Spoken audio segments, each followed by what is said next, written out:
Bonjour à tous. Dans cette nouvelle vidéo, nous allons traiter des différents projets immobiliers en cours dans notre commune de Saint-Pathu. Mais connaissez-vous tous les détails? Voici les différentes parties que nous allons aborder ensemble. La rue de Noéfort. Le cœur village. La résidence senior. Les marronniers. La poste. Et la route nationale 330.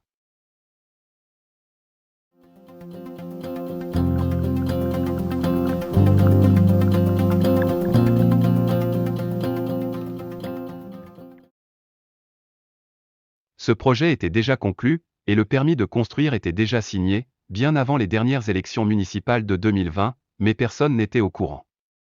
Même le groupe de la majorité de Monsieur le maire n'était pas dans le secret. Durant toute la campagne, il n'y a eu aucun sujet concernant ce projet. L'information est uniquement apparue quand l'affichage légal fut installé et que les travaux ont commencé.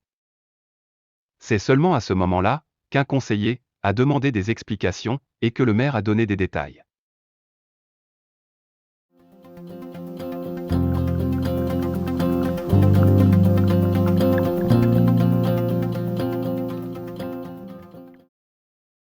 Le projet, Cœur de village, était en 3 phases, étalées sur plusieurs années. La phase 1. La phase 2. Et la phase 3. La première phase va être terminée dans quelques mois.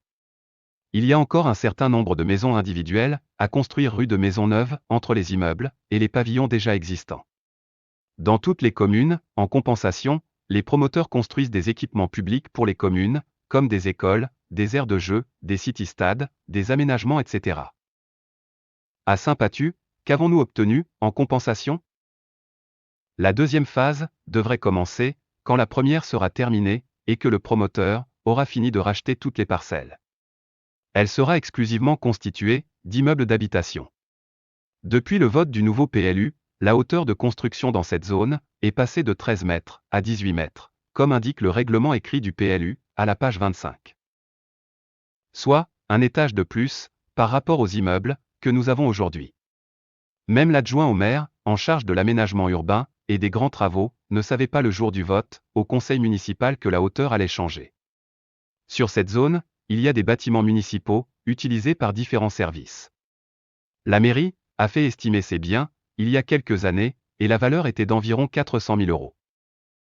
Concernant la phase 3, elle a été débaptisée troisième phase pour sortir du projet global, Cœur Village, et ainsi pouvoir commencer à construire dans la zone plus tôt que prévu. Comme indiqué dans le PLU, cela concerne près de 260 habitations. Le projet Cœur Village ne se développe pas assez vite pour certaines personnes. La vente de terrains viabilisés est plus rapide et plus rentable que la vente d'appartements. Le développement de cette phase est en suspens aujourd'hui, car il y aurait des lacunes dans le dossier d'aménagement.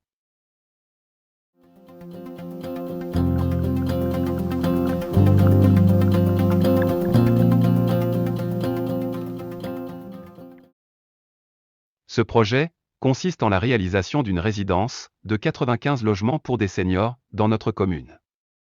La résidence senior a été vendue aux Pathusiennes et aux Pathusiens comme un projet élaboré par la mairie pour les élections municipales. Mais il est complètement indépendant, c'est un promoteur privé qui va réaliser cette résidence et être financé intégralement par lui. Sur ce terrain, il y a un boisement à préserver. Nous verrons comment la mairie va se battre pour préserver cet espace vert.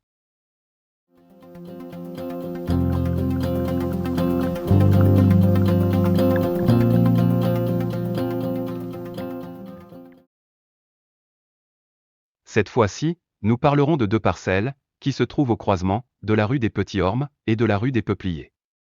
Il s'agit de 13 lots d'un côté et 11 lots de l'autre côté.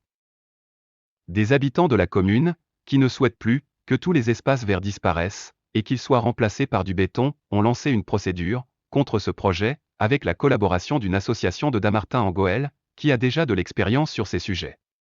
La première étape était de faire un recours gracieux auprès du maire de la commune.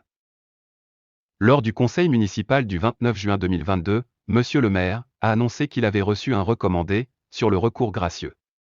Il n'a pas hésité à citer tous les prénoms et les noms des personnes qui avaient signé ce recours. Il a aussi menacé, par 2 fois ces personnes, une fois verbalement au conseil, et une seconde fois par courrier.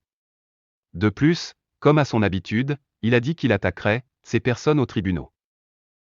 Comme toujours, notre maire s'est déchargé, en disant au conseil, que s'il n'y avait pas de vente des 2 terrains, d'une valeur de 600 000 € au total, il n'y aurait pas la possibilité de construire le terrain de foot synthétique. En conclusion, de 1, ce n'est pas de la faute des habitants si la commune n'a plus d'argent. De 2, ce n'est pas les habitants qui veulent bétoniser toute la commune. Et de 3, dans le PLU, même si le maire dit le contraire, les 2 parcelles sont bien décrites, comme des espaces verts à protéger. Dans le rapport de présentation partie 1, à la page 83, et à la page 117. Dans le rapport de présentation partie 2, à la page 15. Dans le rapport de présentation partie 3, à la page 76. Dans le projet d'aménagement et de développement durable, à la page 4 et à la page 10.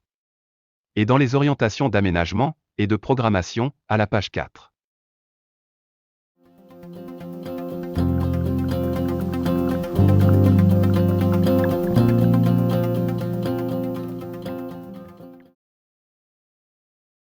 Un promoteur immobilier a acheté la maison qui se trouve à côté de la Poste.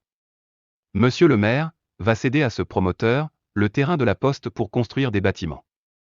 Mais de quelle hauteur seront ces bâtiments? En contrepartie, le promoteur devra créer des nouveaux locaux pour la Poste et pour la police municipale, au rez-de-chaussée. Le terrain de la Poste, ainsi que les locaux ont une valeur immobilière. Est-ce que l'accord entre les 2 parties est équitable pour notre commune?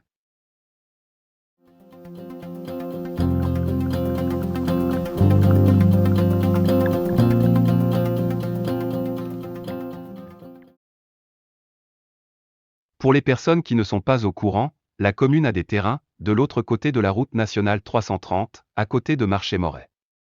Depuis le vote du nouveau PLU, en date du 16 septembre 2021, les parcelles ne sont plus classées comme terrains agricoles. Elles sont classées maintenant comme zone destinée à recevoir une installation de stockage de déchets inertes, ISDI, ou comme on les appelait à l'époque, décharges de classe 3. Mais pourquoi, monsieur le maire, a-t-il voulu faire cette modification?